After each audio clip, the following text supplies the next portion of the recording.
If I say fish and, you probably say chips, right? There are certain words that just belong together.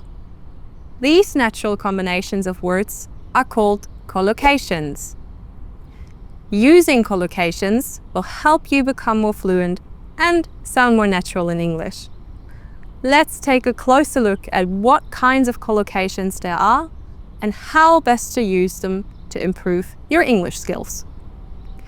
There are 4 main types of collocations, and each type has its own role.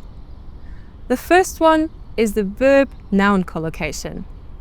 As you might have guessed, it's a combination of a verb and a noun that always go together.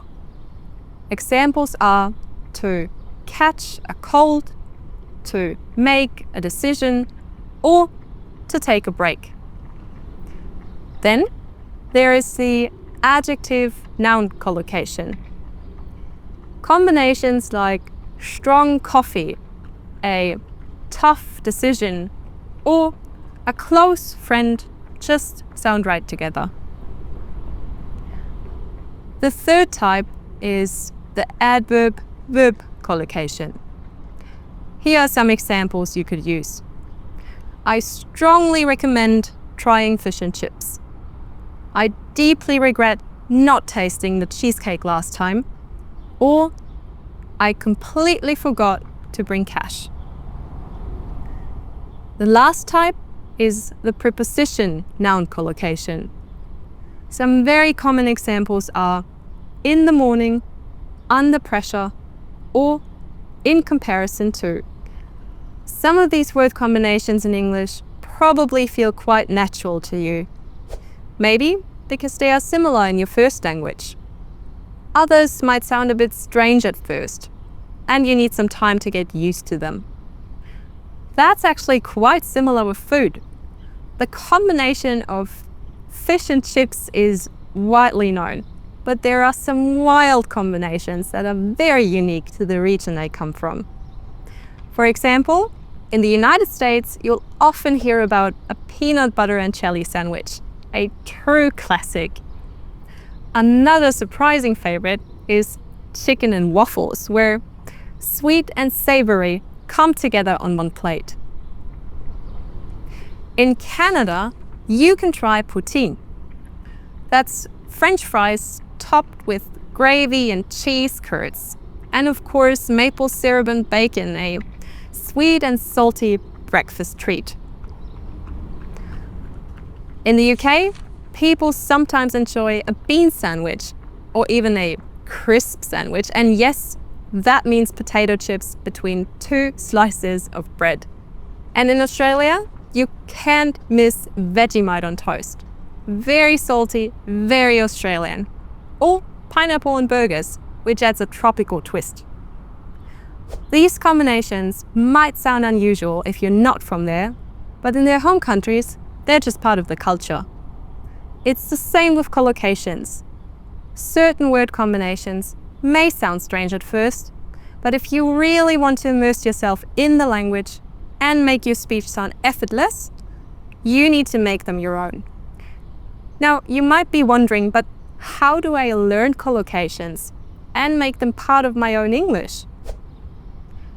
The answer is exposure. The more you surround yourself with English, the more of these word combinations will stick. And the good news is, that can be fun. Listen to music, read books or articles, or watch movies and series in English. You'll start noticing certain word combinations that keep coming up. Those are collocations. A great way to remember them is to keep a list. It could be in your phone or just a simple notebook. Each time you come across a new collocation, write it down.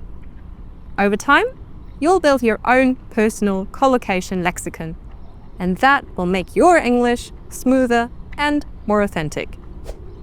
All right, let's recap. What have we learned about collocations?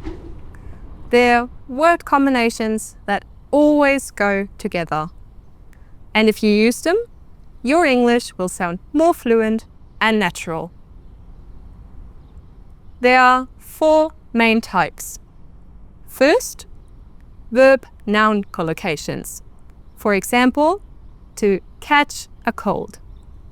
Second, adjective noun collocations, like strong coffee. Then we've got adverb-verb collocations. For instance, to strongly recommend. And finally, preposition noun collocations, like in the morning. How do you learn collocations? Well, the recipe is simple.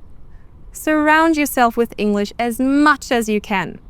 Read, listen, watch, and write the collocations you notice down on a list.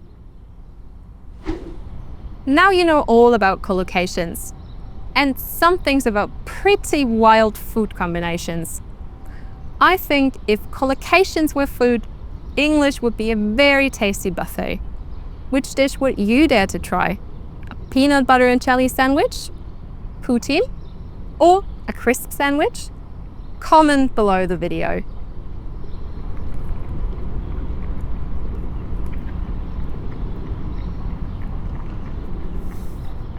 Schmeckt die